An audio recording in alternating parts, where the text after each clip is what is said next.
前にラスキとフロイトを戦わせたけど、ラスティは一回も勝てなかったですね。今回ラスキとかの NPC のアセンを変えれるようになったので改良してフロイトにリベンジしようと思うのだ。アセン変えたらラスティでなくなってしまうような気もします。まずね、ラスティの武装構成がちょっと悪いと思うんですよ。見てくださいよ、ラスティのアセン。こうして見ると不思議なアセンしていますね。サンプとランセツは相性悪いのだ。サンプは近距離武器、ランセツは中距離武器、ラスティは近距離型ですからランセツでなくていい気がしますね。というわけでまず左手を住所に変えます。もう強そうですね。でさらに右手にはアップデで超強化されたラケット、レイラの武器ばかりになってしまいます。そして最後にこれもアップデで超強化されたレーザーブレードを装備なのだ。フロイトと同じ武器ですね。一気にアセンの殺意が高くなりました。おまけに北市を万能ジェネレータの VP20C に変えて完成なのだ。絶対勝てる、確信。本当は近接火力が上がるので腕を馬匠に変えたかったですが、そこまで変えるともはやラスティでなくなる気がしたのでこれで OK なのだ。さあフロイト、僕の作ったラスティマーク2で君を倒してみせるのだ。では量子配置についてもらいまして、カウント3、2、1、スタートなのだ。さあ開幕から近距離戦が開始されますがラスティはいきなりスタッパーです。フロイト強ふざけんななのだ。アサルトアーマーで返してやれ。ラスティできるようにしたんですか。できるようにしときました。ラケットの衝撃力異常ですね。一瞬でスタッカー取ったのだ。デザブレの火力も十分ですが戦況は意外と五分です。双方リペアを一つずつ使用なのだ。何の強化もしていないのに強いですねフロイト。だがラケットに耐えれるかな。スタッカーコンボで一気に削ってやるのだ。という割には意外と当たっていませんけどね。ラケットなんでナハトの腕では反動が制御できないのでしょう。まずい。ラスティのスタッカーゲージが溜まるのだ。フロイト AB で接近。ナハトステップでいなしきれ。ラスティ素晴らしい。完全回避ですね。さあ一旦切ってラスティのターンなのだ。しかしフロイトも QB でかわす。あいつあんな重いのになんでやってれんねん。むしろバズーカ当てて衝撃値を止めてます。そしてダメ押しのバイヤー。これは攻めれないぞラスティ。あ、やばい。なんとか安くて済みましたね。しかしラスティはリペア1個使用してしまったのだ。なんとかビハインドを消したいのだ。しかし焦りは禁物ですからね。まずい。危な、すっぽ抜けたのだ。ブレードの弱点出ましたね。縦方向に弱すぎです。これはもうしょうがないのだ。ラスティ AB と自撃を仕掛けてスタッカーうなれブレード。こっちもすっぽ抜けましたね。まずい。アサルトアーマー。フロイトのカウンターをさらにアサルトアーマーでカウンターしました。でもアサルトアーマーは衝撃値のリセットをしてくれないのだ。交互につなげられなければそこまで優位を取れるコア拡張ではないですよね。まずい。ラスティのスタッカーゲージが溜まってしまうのだ。ナハトの跳躍とラケットで有利を取れるか。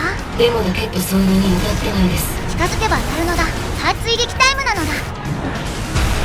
少し切り替え遅れてスタッカー追撃できませんでしたね。これは痛すぎるのだ。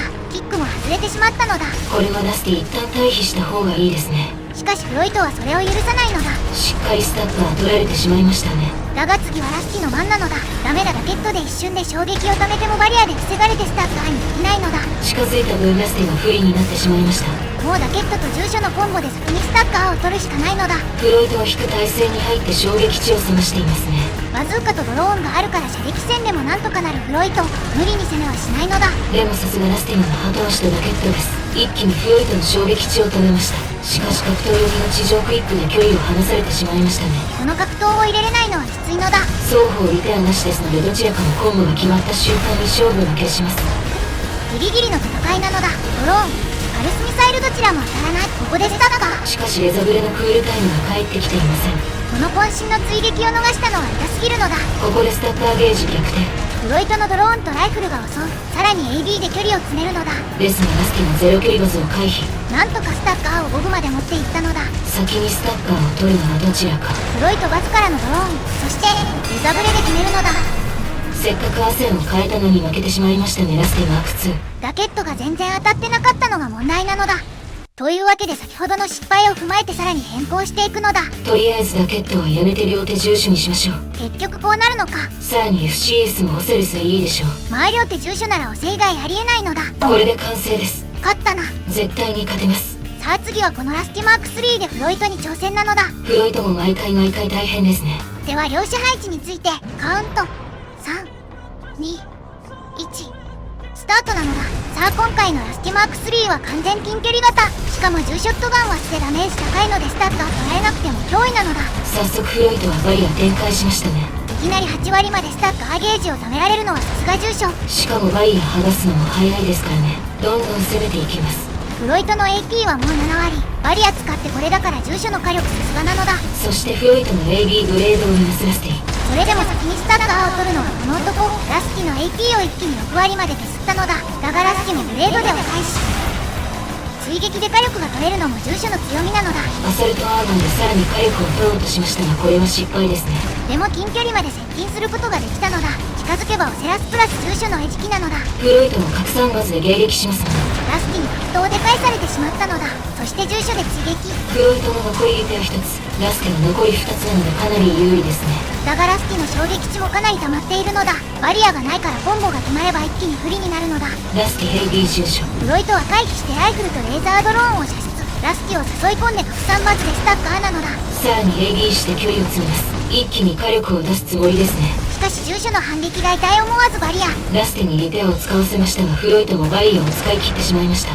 フロイトはこの隙に火力を叩き込みたいのだ。フロイト住所を先 AB で回り込みます。ラスティも QB で対応。しかしバズーカを叩き込まれる。ですがラスティも住所でカウンターを入れました。フロイトは最後のリペアを使ったのだ。フロイト急接近からのバズーカ。をゼロ距離で回避して格闘を入れるラスティ。さらに住所でスタッカー延長からのプラズマミサイル。かなり手痛いダメージをもらってしまいましたがフロイトも反撃に出ます。バズーカを当ててレーザードローンで一気にダメージを出したのだ。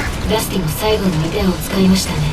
AP 的にはラスティの有利だけど格闘のワンコンボでフロイトにも勝機はあるのだ。レーザーの切っ先を当てました。しかし住所のフラッシュ値に捕まってしまう。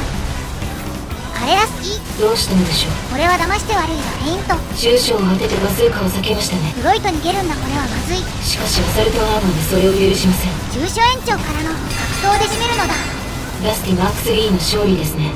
さすが住所強すぎるぜなのだ。最後のフェイントもすごかったぜなのだ。フェイントというか EN 切れだっただけのような。それは言わないお約束なのだ。今回はラスティのアセンをいろいろ変えてフロイトと戦わせてみたのだ。これはどんな機体でもできるのですか。あらかたはできると思うのだ。スッラとかアセン変えてみたらもっと強くなりそうですよね。マルテウスとかに勝てるようになるかもしれません。僕は最強テスター AC を作りたいですね。ご視聴ありがとうございました。チャンネル登録、高評価してくれると嬉しいのだ。